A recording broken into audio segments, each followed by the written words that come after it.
Caitlin sees the space and stays open. Burke can't quite close out. Drains the three. The WNBA had one job: protect its brightest star. Instead, it left her facing hard fouls, doubt, and a system that never truly valued her. Now everything might change. Caitlin Clark, the player who fills arenas, shatters TV ratings, and carries a league on her shoulders, could be ready to walk away. Why? Because someone with unimaginable resources has noticed what the WNBA refuses to fix. A $1 billion offer is reportedly on the table. WNBA scouts were at Williams Arena tonight for a sold-out Gopher women's basketball game. A sum so massive it makes the league's entire salary structure look like pocket change. Can the WNBA survive if its golden goose walks away? Could an entire league collapse under its own mismanagement and short-sightedness? The answers could redefine women's basketball forever. And once the spotlight shifts, will anyone else have the power, or the incentive, to stay? The warning nobody heard. Stephen A. Smith didn't stumble into this story by accident. ESPN's Stephen A. Smith always delivers his candid opinion, no matter the topic. He had been building toward this moment for months, calling out the WNBA louder and more consistently than any analyst on television. While others stayed diplomatic and avoided controversy, Stephen A. chose a different path. He became the voice that refused to pretend everything was fine when viewers could clearly see it wasn't. Every time Caitlin Clark absorbed a hard foul, he called it out by name. Caitlin Clark, WNBA superstar, Rookie of the Year for the Indiana Fever, was single-handedly dragging the league toward relevance. Every time the WNBA front office failed to protect the player generating record revenue, he went on national television and asked the questions executives didn't want to answer. While the league hid behind press releases and corporate talking points, Stephen A. refused to stay quiet. He saw what was happening and made sure America saw it too. He went on First Take and demanded Commissioner Kathy Engelbert resign. He didn't soften it or frame it as polite criticism. He said outright she needed to step down for mishandling the biggest opportunity the WNBA had ever received. He called out the jealousy and resentment veteran players showed toward a generational talent who should have been welcomed with open arms. He pointed out the absurdity of Caitlin Clark flying cramped commercial flights while male athletes with half her cultural impact traveled privately with full amenities. He publicly questioned why she was left off the Olympic roster when she was clearly the most marketable player in the sport, the one guaranteed to draw global attention. Through all of it, he warned that if the WNBA didn't evolve and fix these issues immediately, someone with serious financial power would swoop in and take everything the league had built. He said the market always corrects itself. You can't pay a superstar pennies while she generates millions without consequences eventually catching up. He insisted powerful figures outside the country were watching every hard foul, every petty slight, every moment of disrespect, taking notes. Nobody in the WNBA front office took those warnings seriously. They dismissed Stephen A. as a commentator chasing ratings.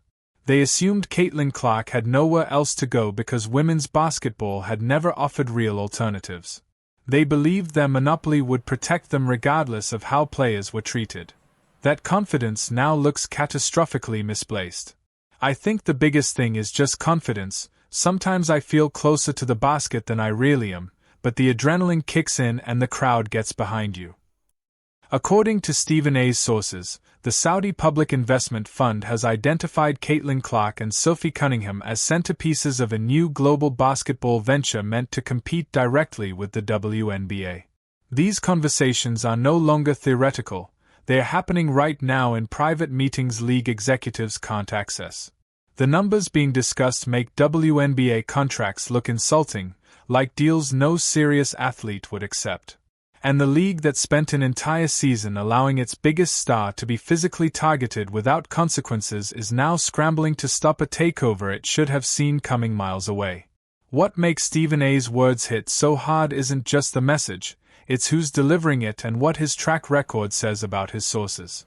His connections stretch across the NBA, the WNBA, international federations, and business circles most analysts can't reach.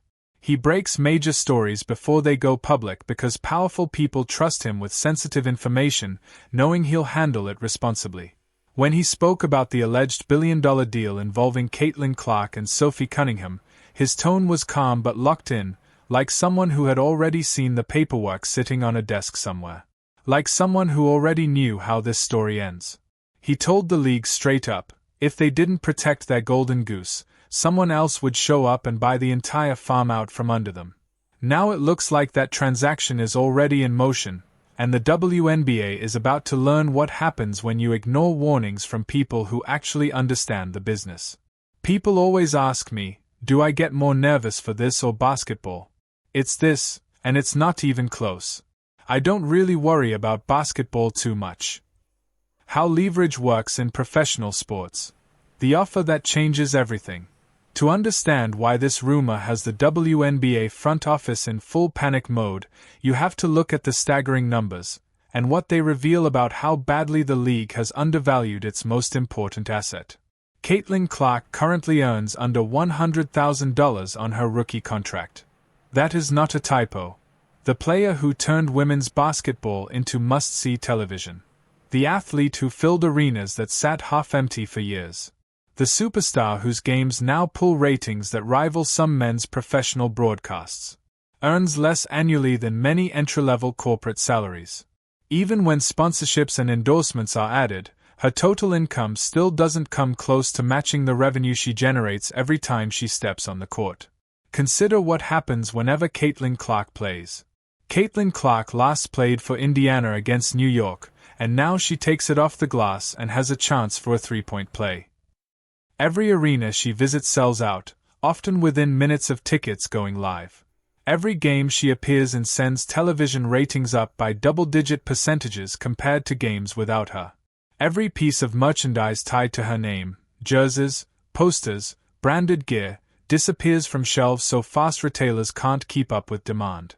She injected explosive energy into a sport that had spent decades trying to break into mainstream American consciousness. And she accomplished all of this before even finishing her first professional season. The WNBA's response to this unprecedented rise was to pay her $76,000 a year, allow veteran players to shoulder-check her on national broadcasts while referees conveniently looked away, and let a culture of resentment shape her entire introduction to professional basketball. That response revealed everything about how the league values the players who actually generate its revenue. The Saudi Public Investment Fund operates on a completely different level, one that makes the WNBA's entire financial structure look like a relic from another century. They don't deal with salary caps that artificially limit what athletes can earn. They don't spend months in collective bargaining debates over modest raises. They don't sit in boardrooms arguing whether they can afford fair market value for talent that fills arenas. Instead, they identify undervalued assets with Wall Street precision. They write checks large enough to change lives overnight and shift entire leagues. They build competing products designed to make old systems feel obsolete. This isn't speculation about what they might do. It's the exact playbook they used when launching LIV Golf and disrupting professional golf forever. When the Saudi fund entered golf, the PGA Tour looked untouchable. Decades of history, institutional credibility, corporate partnerships, and control over the world's best players. The U.S. Justice Department will review the PGA Tour's plan to merge with Saudi-backed LIV Golf to determine if it violates antitrust law. Then the Saudis started writing checks so massive that even lifelong PGA legends couldn't ignore them. Within months, the competitive landscape of professional golf transformed completely. Players walked away from everything familiar because the money gap was simply too large to justify staying. Now that same strategy is circling women's basketball, and the WNBA has no real defense prepared because it never believed this day would actually come. The rumored offer includes upfront guaranteed money that could overshadow the lifetime earnings of every WNBA player combined. We're talking individual contracts potentially worth $50 million or more for marquee stars. Luxury private charter travel instead of cramped commercial flights. Worldwide tournament stops in premium destinations instead of exhausting bus rides between cities. Zero salary restrictions, athletes paid what they are truly worth on the open market. Revenue sharing percentages unseen in American women's basketball. And perhaps most importantly, ownership stakes that turn players from disposable employees into real partners with equity in what they are building. Placed next to the WNBA's $76,000 rookie deal, there's no comparison. It isn't even a negotiation between two reasonable options. It feels more like a rescue mission for world-class athletes who have been chronically underpaid and systematically undervalued while generating fortunes for everyone except themselves. How the WNBA created this disaster. The league unintentionally built the perfect opening for a takeover. For years, players complained about low pay, brutal travel schedules, back-to-back games without charter flights, and a culture that felt more punishing than protective. Everything hit a breaking point the moment Caitlin Clark arrived. Instead of fully embracing the player who instantly boosted attendance, Clark with a tough 3. Television ratings and merchandise sales the second she stepped on the court, the league allowed a wave of hostility to define her rookie season. Veterans who should have welcomed her treated her like she didn't belong. The tone was set before the season even began, with comments from established stars hinting at resentment rather than excitement over a generational talent joining their ranks. Then the physical targeting started. The hit from Kennedy Carter became the moment everything flipped. Fans nationwide watched Clark get checked on live television while referees barely reacted. What should have been an obvious flagrant foul was brushed aside as nothing serious. Social media erupted. Casual viewers who tuned in specifically to watch Caitlin Clark saw a league that seemed more willing to tolerate jealousy than protect its most valuable asset. Behind the scenes, whispers grew about the old guard refusing to give up control. Analysts questioned why the league seemed more focused on enforcing hierarchy than building momentum. The vibe shifted almost instantly, and never really recovered. How could a league desperate for growth allow its most marketable star to be targeted with zero consequences? The answer exposed cultural cracks that existed long before Caitlin ever arrived. Clark off the screen, has it taken away? Just a second turnover for Clark. Investors search for exactly these weak points: frustration, dysfunction, and moments when organizations prioritize internal politics over long-term success. By the time the Saudi group began evaluating potential targets, the WNBA had already handed them a gift wrapped in controversy. A superstar feeling isolated. A furious fan base demanding accountability. A league losing control of its own narrative. Instead of nurturing the biggest opportunity in its history, the WNBA nudged its most valuable face straight toward the highest bidder. Why Caitlin Clark is worth $1 billion. International investors didn't circle Caitlin Clark's name by accident. To them, she represents something far more valuable than points per game or shooting percentages. She's a global phenomenon capable of turning any league she joins into appointment television overnight. Her impact goes beyond statistics in ways traditional analysts struggle to measure, but business executives recognize immediately. Her appeal crosses borders instantly. Clips of her deep three-pointers trend in countries where basketball isn't even a major sport. Fans who never watched a single WNBA game suddenly tune in because she's playing. Parents bring their kids to arenas just to see her live, creating memories that build lifelong loyalty. She created something the league had never experienced before. Maybe once a decade, athletes who can carry an entire league on their shoulders and make it relevant to audiences who previously had no interest. When they emerge, they can make a brand new league matter overnight without decades of history or built-in fan bases. Caitlin Clark reached that tier faster than anyone predicted, faster than even her biggest supporters imagined. And the Saudis know they can't afford to wait while the WNBA keeps fumbling her trajectory through mismanagement, jealousy, and institutional hesitation.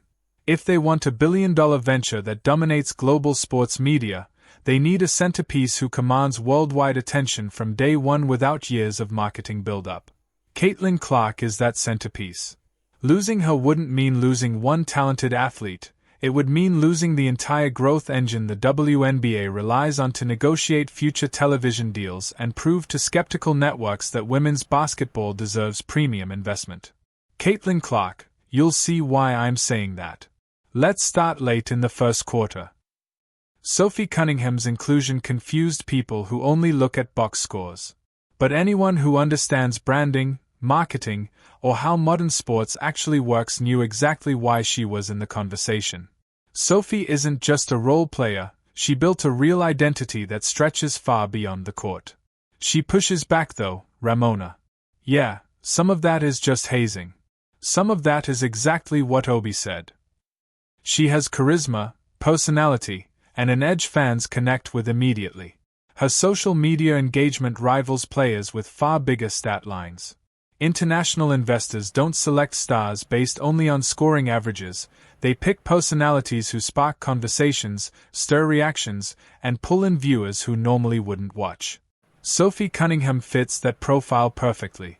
Pairing her with Caitlin Clark creates a duo sponsors can build campaigns around instantly. Caitlin Clark with 32 points, 9 assists, 8 rebounds. Here's Clark on her return. Caitlin brings the global spotlight. Sophie brings the personality that keeps audiences engaged between games. The Saudi project isn't trying to copy the traditional WNBA format. They want characters. Instantly recognizable faces. Viral moments that fuel modern sports culture worldwide. And in their eyes, these two players deliver exactly that. The silence that speaks volumes. What makes this situation more unsettling is the absence of denials. Normally, when a bombshell rumor hits sports, agents rush to shut it down. Teams issue statements. PR managers scramble to contain the narrative. But this time, nothing. Caitlin Clark's camp is quiet. Sophie Cunningham's camp is quiet. The league avoids direct responses. In professional sports, silence is rarely accidental. Silence is strategy. Most of the time, silence means conversations are happening behind closed doors that nobody wants public yet. Stephen A. Smith didn't drop this lightly. Stephen A., yesterday on First Take You called for Kathy Engelbert's resignation. He doubled down. He repeated it across platforms. He raised his intensity like someone who already knew the next chapter. When Stephen A. gets bad information, he walks it back quickly. When he knows he's right, he leans in and speaks like the outcome is already decided. That confidence sent a message to everyone paying attention: this isn't rumor, it's preparation. The timing makes everything worse for the WNBA. Caitlin Clark is grinding through a brutal season, absorbing hard fouls, flying commercial, and carrying the weight of an entire league. As the season drags on, the pull of private jets, global events, luxury accommodations, and generational wealth becomes harder to ignore. Every tough flight adds frustration. Every ignored foul adds resentment. Every jealous comment from veterans increases the appeal of a fresh start somewhere else. Agents understand leverage better than anyone. If Clark's representatives wanted to kill this story instantly, they could do it with one sentence. Caitlin Clark pleading for a foul after the buzzer, yelling at an official. But they haven't. Staying quiet keeps both doors open. It forces the WNBA to scramble, pushes networks to rethink offers, and makes every interested group raise its bid. This silence isn't hesitation, it's leverage. And it shows the players know exactly how powerful they are right now. The WNBA once believed it controlled its own future. It believed loyalty, history, and tradition could contain the brightest talent it had ever seen. That illusion is gone. Power has shifted. The rules have changed. One decision, one signature, could unravel everything the league thought it controlled and rewrite the future of women's basketball forever. How did it come to this? How could a league built around a single superstar fail so completely to protect her? And now that the world is watching, who will have the courage, and the money, to seize the opportunity the WNBA let slip? Young players, boys and girls. Frankly, it's just better than what we're doing in the US right now. Players in the WNBA are calling for more money. The next chapter is already being written, in private boardrooms, in whispers between agents and stars, in contracts that could redefine the sport globally. The league is no longer the sole architect of its destiny. That role has shifted, and the consequences will touch every player, every franchise, every fan who once believed the WNBA was untouchable. The question is no longer if change is coming, it's how fast and how far the dominoes will fall. And when the dust settles, will there even be a league left that looks like the one we knew? The answer is out there waiting, and it may shock anyone who thought they understood the game.